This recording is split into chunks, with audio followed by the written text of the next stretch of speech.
Oil ఫామ్ను గురించి కొంతైనా తెలుసుకొని లోకానికి చెప్పాలని కేవలం మంత్రుల మధ్య, కార్యదర్శుల మధ్య, ముఖ్యమంత్రి మధ్య ఉండేటటువంటి సెక్రటరియట్ ప్రెస్ కూడా ఈరోజు ప్రత్యేకంగా వచ్చినందుకు వారికి ప్రత్యేకంగా ఆయిల్ ఫెడ్ తరఫున, వ్యవసాయ శాఖ తరఫున ధన్యవాదాలు తెలియజేస్తున్నా. స్థానిక విలేకరులకు కూడా ప్రత్యేకమైనటువంటి వందనాలు. ప్రియమైన రైతు సోదరులకి ధన్యవాదాలు.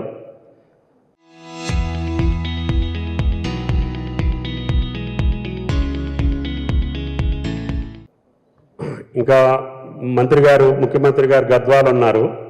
ఆయన టైం అడిగాము, టెంటేటివ్గా 22 అనుకున్నాము. ఏదైనా చేంజ్ ఉంటే మళ్ళీ ఇన్ఫామ్ చేస్తాము. 22వ తారీఖున ఈ ఫ్యాక్టరీ ప్రారంభోత్సవం చేయాలి. ఎందుకంటే ఏప్రిల్ నుంచి మనకి సీజన్ స్టార్ట్ అవుతుంది. కాబట్టి ఇప్పుడు ఉత్తర తెలంగాణతో పాటు మిగతా జిల్లాల్లో వచ్చేటటువంటి పంట మొత్తాన్ని కూడా ఈ నిర్మిట్ట ఫ్యాక్టరీకే రావాల్సి ఉంటుంది. లేని పక్షంలో మహబూబ్ నగర్ నుంచి, నిర్మల్ నుంచి, కరీంనగర్ నుంచి మొత్తాన్ని అశ్వారావుపేటకు తీసుకెళ్లాల్సి వస్తుంది. ఈ ట్రాన్స్పోర్ట్ ఖర్చులు ఎక్కువ అవుతున్నాయి. అందుకనే మా ఆయిల్ ఫెడ్ని ఆదేశించి దీన్ని అత్యంత త్వరగా పూర్తి చేయాలని చెప్పి నేను మొదట మంత్రి అయిన రోజునే దీని శాంక్షన్కి సంతకం చేశాను.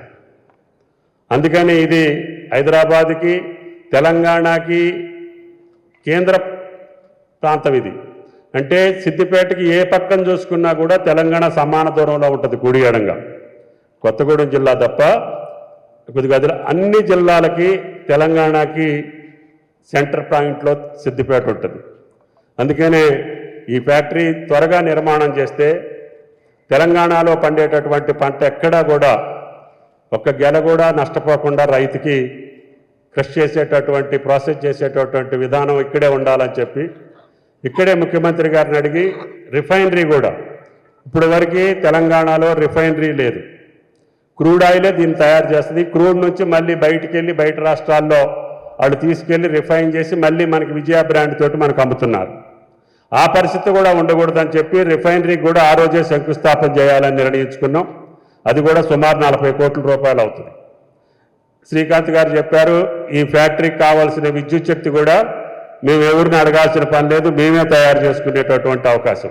అంటే మన రైతులు పండించినటువంటి గెలల నుంచి వచ్చేటటువంటి వేస్ట్ ఏదైతే ఉందో ఆ వేస్ట్ ద్వారానే పవర్ జనరేట్ చేస్తాం.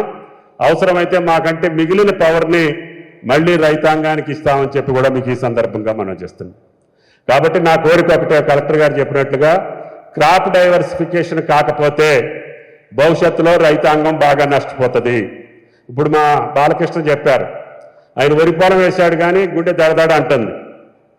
నీటి సమస్యతోటి పాటు రేపు వడగళ్ల వానలతోటి పాటు మార్కెటింగ్ తోటి పాటు అనేక సమస్యలు వరిని వెంటాడుతున్నాయి. మనకి నీటి సౌకర్యం బోరేసినా, లిఫ్ట్ వేసినా, ఏదేసినా వరేసేటటువంటి అలవాటు వచ్చింది. గతంలో లిఫ్ట్ ఇరిగేషన్ల కింద వరేసేవాళ్ళం కాదు, ఓన్లీ డ్రై క్రాప్స్ కానీ హార్టికల్చర్ కానీ వేయాలి. మళ్ళీ ఆ పద్ధతులకి మనం వెళ్ళకపోతే మనం రైతులకు నష్టం చూపించిన పడుతాం. మేము ప్రభుత్వంలో ఉన్నా నేను నిక్కచ్చిగా చెప్తున్నా, లిఫ్ట్ ఇరిగేషన్స్ కింద హార్టికల్చర్ క్రాప్స్కి వెళ్ళండి, కమర్షియల్ క్రాప్స్కి వెళ్ళండి. వరి కేంద్రం స్పష్టంగా చెప్పింది మొన్న, మేము మీ దగ్గర నుంచి ధాన్యం కొనే పరిస్థితి లేదు, మేము బియ్యం కొనము, మీ ఇష్టం అని చెప్పి కేంద్ర ప్రభుత్వం నిక్కచ్చిగా నిర్మహమాటంగా రాష్ట్ర ప్రభుత్వానికి చెప్పడం జరిగింది. మీకు తెలుసు, భారతదేశంలో ఈ సంవత్సరం అత్యధికంగా వరి పండించినటువంటి రాష్ట్రం తెలంగాణ. ఈవెన్ రబీలో కూడా మనమే నెంబర్ 1 ఉన్నాము. ఎప్పుడూ లేదు హిస్టరీలో, ఉమ్మడి రాష్ట్రంలో కూడా లేదు. ఈవెన్ పంజాబ్ పెద్ద రాష్ట్రాల్లో కూడా ఇంత వరి పంట లేదు. ఎందుకంటే మన రైతులకి అవకాశం వచ్చింది. భూగర్భ జలాలు, వర్షాలు నిక్కచ్చిగా ఉండటం, రేవంత్ రెడ్డి గారి ప్రభుత్వం బోనస్ ప్రకటించటం, ఎంఎస్పీకి ఎన్ని లక్షల క్వింటాలైనా కొనటం, రైతుకి కొద్దిగా వెసులుబాటు వచ్చిందని చెప్పి ప్రతి ఒక్కళ్ళు కూడా వరేస్తున్నారు. భవిష్యత్తులో అది రైతుకి కష్టం, ప్రభుత్వానికి కష్టం, అందరికీ కష్టాలు తెచ్చే పరిస్థితి ఉంది. అందుకనే క్రాప్ డైవర్సిఫికేషన్ ఇమీడియట్గా కావాలంటే ఆయిల్ ఫామ్ తప్ప తెలంగాణకు సూట్ అయ్యేటటువంటి పంట అర్జెంటుగా ఇంత ఆదాయం వచ్చే పంట లేదు. అందుకని నేను కూడా నా వరి పొలం 50 ఎకరాలు తీసేసి ఆయిల్ ఫామ్ వేసుకున్నా. ఇప్పుడు ఇక్కడుండి కూడా నా వ్యవసాయం నేను చేసుకుంటున్నా. కాబట్టి రైతులందరూ బాలకృష్ణ మాదిరిగా ధైర్యంగా, ఆయన ఒక దళిత రైతు అయి ఉండి కూడా ఆయనకున్న 18 ఎకరాలని 10 ఎకరాలు ఫామ్ ఆయిల్ వేసి ఇప్పుడు 6 కట్టింగులు తీసుకుండు. వీళ్ళందరూ వచ్చి నా తోటలో చూసిన వాళ్ళే. గత 7-8 సంవత్సరాలుగా అన్ని జిల్లాల వాళ్ళు కూడా ప్రతిరోజు నా తోటలోకి వచ్చి చూసి వచ్చి వాళ్ళు మొక్కలు పెట్టుకునే అవకాశం వచ్చింది. నా కోరిక ఒక్కటే, తెలంగాణ పచ్చబడాలన్నా, తెలంగాణ వాతావరణ మార్పులు రావాలన్నా, తెలంగాణలో ఏ రకమైనటువంటి పరిస్థితులు మళ్ళీ పాత పద్ధతుల్లో పచ్చగా పరివిడెళ్ళాలంటే అర్జెంటుగా ఆయిల్ ఫామ్ని ప్రోత్సహించాల్సిన అవసరం ఉంది. అందుకనే మా ఎండీ గారు చెప్పినట్లుగా 50,921 రూపాయలు సబ్సిడీలు ఇస్తున్నాం. మొక్క free of cost nominal rate తోటి ఇస్తాం, డ్రిప్ ఇస్తున్నాం, మందులు ఇస్తున్నాం. ఆయన చేతికి పంట వచ్చేదాకా ఆయన చేతిలో నుంచి ₹1 పడకుండా పెట్టుబడి ఇస్తున్నాం. ఇంకా ఇందాక నేను చూపించా, వరి పొలంలో వేసుకోవచ్చు, మిర్చిలో వేసుకోవచ్చు, మొక్కజొన్నలో వేసుకోవచ్చు, కూరగాయల్లో వేసుకోవచ్చు. మీరు ఏ పంటలోనైనా సరే ఈ మొక్కను బాతి పెట్టండి. ఒకరోజు అటు ఇటు నీళ్లు ఇవ్వకపోయినా, మందు ఇవ్వకపోయినా మిమ్మల్ని ఏం అడగదు. మీరు నమ్మకంగా ఇస్తేనేమో బాలకృష్ణ మాదిరిగా త్వరగా పంట వస్తుంది, లేటుకి ఇస్తే లేటుగా వస్తుంది. కాబట్టి రైతు చేతిలోనే ఉంది. ఇది ఇప్పుడు 10 టన్నులు బండేవాళ్ళు ఉన్నారు, 12 టన్నులు బండేవాళ్ళు ఉన్నారు. మా దగ్గర అయితే ఎస్సీ రైతులు, అదేవిధంగా గిరిజన రైతులు 16-17 టన్నులు బండిచ్చే రైతులు కూడా ఉన్నారు.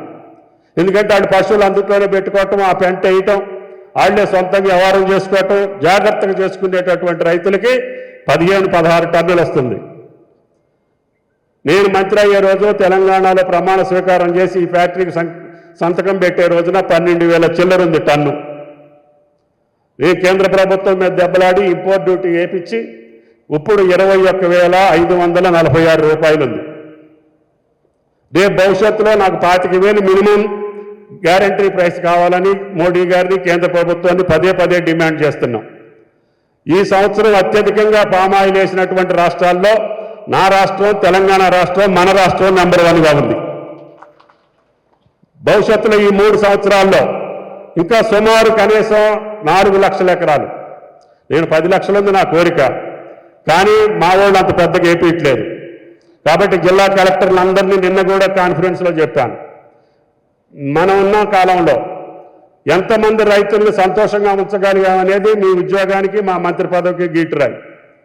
కాబట్టి వాళ్ళ కష్టాల నుంచి తప్పించాలన్నా, వాళ్ళకి స్థిరమైనటువంటి ఆదాయాన్ని ఇవ్వాలన్నా, వాళ్ళ పిల్లలు పాపలు సుఖ సంతోషాలతో ఉండాలన్నా, ఆ గ్రామాలు పచ్చగా పరివిడిల్లు సంతోషంగా ఉండాలన్నా హార్టికల్చర్ క్రాప్స్ని ఎంకరేజ్ చేయాలి. హార్టికల్చర్లో నేను కోకో వేసుకున్నా, వక్కేసుకున్నా, జాజ్ వేసుకున్నా, నా తోటలో సపోటా ఉంది, నిమ్మ ఉంది, మామిడి ఉంది.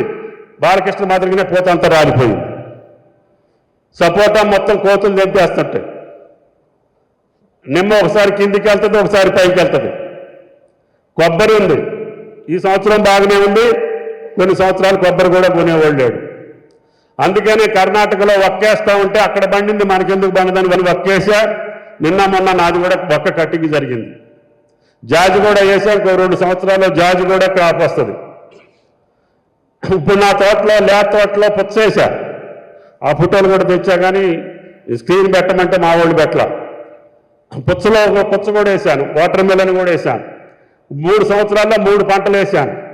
వీరుడు వరంగల్ సపాటా వేపించా, హయ్యెస్ట్ ఈల్డింగ్ వచ్చింది, జిఐ కూడా వచ్చింది, గుర్తింపు కూడా వచ్చింది. ఆ మిర్చికి 42,000 అమ్ముతుంది ఇవాళ మార్కెట్లో. అది అన్ని పంటలు వేసుకోవచ్చు ఇందులో. 3 సంవత్సరాల వరకు నువ్వు ఏ పంట వేసుకున్నా దానికి కూడా డబ్బులు ఇస్తాం, ఇంటర్ క్రాప్ కూడా సబ్సిడీ ఇస్తాం. దీనికే కాదు, వేసుకున్న పంటకు కూడా ఇస్తాం. ఇంటర్ క్రాప్లో కూడా మీకు ఎకరానికి ₹1,00,000 వస్తాయి ఏ పంట వేసుకున్నా. ధైర్యంగా ముందుకెళ్ళండి, ఆయిల్ ఫామ్ వేయండి. ఆయిల్ ఫామ్లో ఇంకా ఇంటర్ క్రాప్ వేసుకోవచ్చు, నేను చెప్పిన జాతులన్నీ వేసుకోవచ్చు. కానీ ఈ ముఖ్యమంత్రి గారితో ఈ యొక్క ఫ్యాక్టరీ ఓపెనింగ్ కోసం పట్టుబట్టి ఈ యొక్క రాష్ట్రంలో 30 జిల్లాల్లో కూడా ఇప్పుడు పామాయిల్ ప్లాంటేషన్ జరుగుతున్నాయి. 14 జిల్లాలేమో ప్రైవేట్కి ఇచ్చాం, మిగతా జిల్లాలు ప్రభుత్వం కింద ఉన్నాయి. వీటన్నిటినీ కూడా సుమారు 25,000 ఎకరాలకి మించితే కానీ ఫ్యాక్టరీ కట్టలేము. ఎందుకంటే ఫ్యాక్టరీ వదిలితే కంటిన్యూగా మీకు గెల రావాలి. గెల రావాలంటే సుమారు 20,000 ఎకరాల్లో పంట వస్తే తప్ప ఫ్యాక్టరీ కంటిన్యూగా నడవదు. కాబట్టి అందుకనే మీరు ఈ జిల్లాలో ఇప్పుడు తెలంగాణలో ఎక్కడ పండిన పంట అయినా సరే మీ నెరిమెట్టకు వస్తుంది. ఏ రైతు కూడా పంటల గురించి ఆలోచించే పని లేదు. బాలకృష్ణకి 3వ రోజునే క్యాష్ వస్తుంది ఆయనకి. ధాన్యం అన్న కొద్దిగా వెనక ముందు అవుతుంది, కానీ పామాయిల్ మట్టికి మా ఎండీ గారు చైర్మన్ గారు 3వ రోజున ఆ రైతు ఖాతాలోకి వెళ్తున్నాయి డబ్బులు. ఈ రకంగా మార్కెట్ సమస్య లేని పంట, నీటి సమస్య అర్జెంటుగా ఇయ్యాలి, లేకపోతే ఎండిపోద్దనే బాధ లేదు. అట్లని చెప్పి తుఫాను బట్టి భారీ వర్షాలు కురుస్తుంటే ఏదో అయిపోద్ది, కుళ్ళిపోద్ది, చచ్చిపోద్ది అనే భయం లేదు. ఇంత రాకాశ పండుగ ఇప్పుడు అన్ని రైతులు బాధపడే కోతుల గురించి మీరు బాధపడే పని లేదు. కొద్దిగా ఎదిగితే అడవి పందుల గురించి కూడా మీరు బాధపడే పని లేదు. కిందన్నప్పుడు కొద్దిగా ఉచ్చులు చేస్తాయేమో, కానీ కొద్ది దూరం వెళ్ళాక అడవి పంది కూడా ఏం చేయలేదు. దొంగలైతే అసలే రారు. ఎందుకంటే ఆ రైతులు వచ్చి దొంగతనం చేయాలంటే ఆ గల్ల ఎక్కడుందో, పండిందేదో పచ్చిదేదో ఆడికే తెలవదు. కాబట్టి ఏ బాధరా బందీ లేని పంట, గుండె నిబ్బరంతో నాకు ఈ నెల తప్పకుండా ఇన్ని ఎకరాలు ఉంటే ఇన్ని వేలు వస్తాయని లెక్క చేసి నువ్వు నీ బిడ్డని అమెరికా పంపించు, ఆస్ట్రేలియా పంపించు, లేకపోతే నువ్వు ఇంకొక 10 ఎకరాలు బేరం చేసి కొనుక్కో. నీకు గ్యారంటీ ఇన్కమ్ వచ్చేటటువంటి పంట.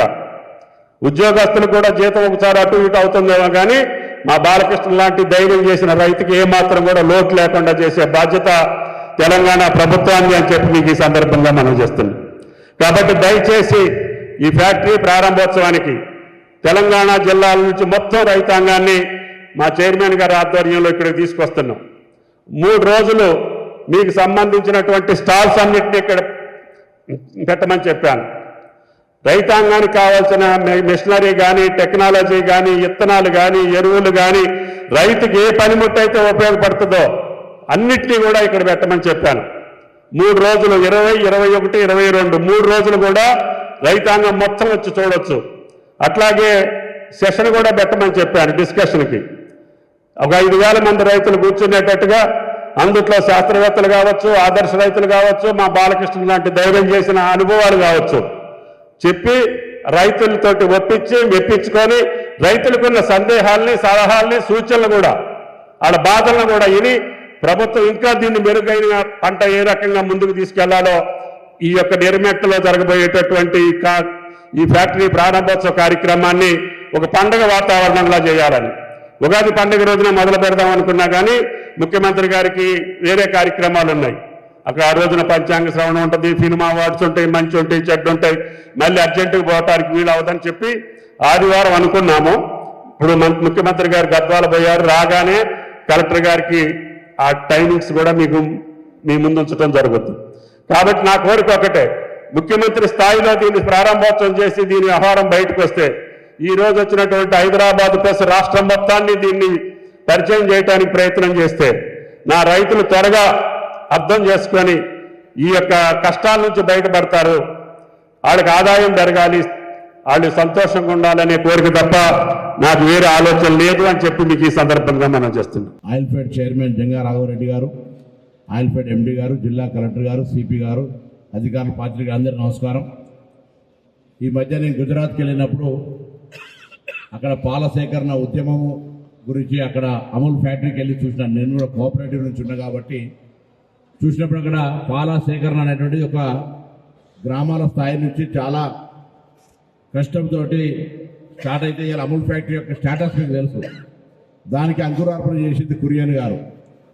ఈరోజు ఆయిల్ ఫామ్ అనేటువంటి ఖమ్మం జిల్లాకు మాత్రమే పరిమితమై ఉండే గతంలో, ఇప్పుడు ఆయిల్ ఫామ్ కురియన్గా తుమ్మల నాగేశ్వరరావు గారు యావత్ తెలంగాణలో ప్రతి జిల్లాలో కూడా ఫ్యాక్టరీ పెట్టి, ముఖ్యంగా సిద్దిపేట జిల్లాకు సంబంధించినటువంటి ఈ ప్రాంత రైతాంగానికి ఉపయోగపడే విధంగా ప్రభుత్వ పరంగా 300 కోట్ల రూపాయలతోటి నిర్ణయం గతంలో జరిగిన అమలంతా కూడా వీరి నేతృత్వంలోనే, కార్యాచరణ అంతా కూడా నేను ఈ సంవత్సరం కిందకి వచ్చి చూసినప్పుడు సార్ తోటి, దాని తర్వాత మధ్యలో అనేక సందర్భాలు చూసినప్పుడు ఇప్పటికీ కంప్లీట్గా మార్పు జరిగి ఈ ప్రాంత రైతాంగాన్ని ఉపయోగపడే విధంగా తీర్చిదిద్దినటువంటి తుమ్మల నాగేశ్వరరావు ధన్యవాదాలు తెలియజేస్తూ, ఒకటే మాట, ఆయిల్ ఫామ్ను ఈ ఫ్యాక్టరీకి 50 కిలోమీటర్ల దూరం ఉన్నటువంటి వాళ్ళందరూ మీరు పంట మార్పిడి కింద మీరు గతంలో ఏ పంటలు వేసినా మంచిదే, ప్రస్తుతం ఉన్న ప్రకృతి రీత్యా, కోతలు బెడదల రీత్యా, మార్కెట్ రేట్ల దృష్ట్యా ఆయిల్ ఫామ్ పంటలు వేసుకోమని సందర్భంగా నేను కూడా కోరుతా ఉన్నా.